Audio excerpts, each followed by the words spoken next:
안녕하세요. 성경의 맨 마지막 책, 요한계시록. 이름만 들어도 왠지 좀 어렵고 미섭게 느껴지는 분들 많으시죠? 그런데 오늘은요, 그 오해를 살짝 내려놓고 요한계시록에 담긴 아주 따뜻한 메시지를 함께 발견해 보려고 해요. 자, 요한계시록. 이 말을 들으시면 어떤 그림이나 느낌이 먼저 생각나세요?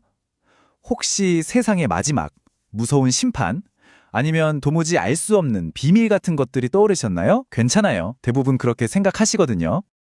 맞아요. 흔히들 요한계시록을 공포나 심판, 혼란의 책으로 오해하곤 하죠. 하지만 사실 이 책이 쓰인 진짜 이유는요, 놀랍게도 그 정반대랍니다. 고통받는 사람들에게 위로를 주고 사랑을 전하고 또 흔들리지 않는 소망을 주기 위해서였어요. 네, 바로 이거예요. 요한계시록의 본질은 하나님의 사랑의 편지라는 겁니다. 이 편지는요, 옛날 로마 제국의 아주 혹독한 핍박 속에서 하루하루를 힘들게 버티던 성도들을 위로하고 격려하기 위해 쓰여졌어요. 그러니까 두려움이 아니라 따뜻한 위로가 이 책의 진짜 시작인 셈이죠. 계시라는 단어의 뜻을 알면 오해가 더 쉽게 풀려요. 이게 무슨 비밀 암호풀이라는 뜻이 아니고요. 덮개를 벗겨서 활짝 열어 보여준다는 의미거든요. 다시 말해, 무언가를 감추는 책이 아니라 이 혼란스러운 세상 속에서 하나님의 분명한 계획이 무엇인지 명확하게 보여주는 책이라는 거죠. 이 편지가 어떻게 전달됐는지 한번 보세요. 하나님에게서 시작된 이 위로의 메시지가 예수님, 천사, 그리고 요한을 거쳐서 마침내 고통받고 있던 모든 성도들에게 도착합니다. 어떤 특별한 소수만 보라고 주신 비밀 문서가 전혀 아니었던 거예요. 자, 그리고 요한계시록이 큰 위로가 되는 두 번째 이유가 있어요. 바로 우리에게 새로운 정체성을 선물하기 때문이에요. 세상에 우리에게 붙여준 이름 말고요, 하나님께서 직접 불러주시는 진짜 우리 이름이죠. 세상은 우리한테 끊임없이 물어보잖아요. 당신은 얼마나 성공했어요? 가진 건 얼마나 돼요? 사람들에게 얼마나 인기가 많아요? 라고요. 이런 질문들 앞에서 우리는 참 쉽게 지치고 또 작아지는 것 같아요. 하지만 하나님은 우리를 전혀 다르게 부르세요.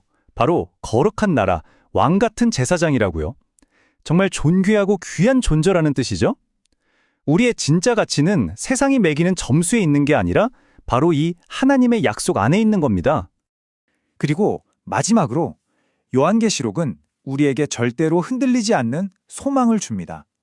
이 세상 역사의 시작과 끝을 붙들고 계신 분이 누구인지를 아주 분명하게 알려주기 때문이죠. 하나님께서는 스스로를 알파와 오메가라고 소개하세요.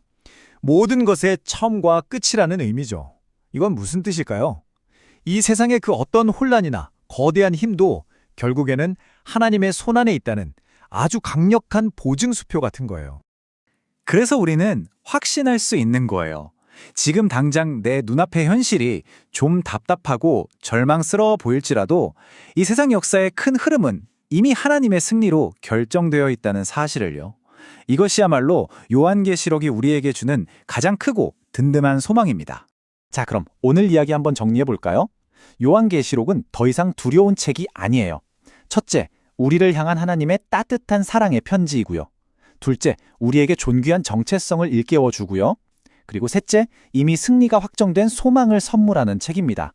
이제 요한계시록이 조금은 다르게 느껴지시나요? 더 이상 두려움의 대상이 아니라 바로 당신을 위해 쓰여진 하나님의 따뜻한 위로와 사랑의 편지.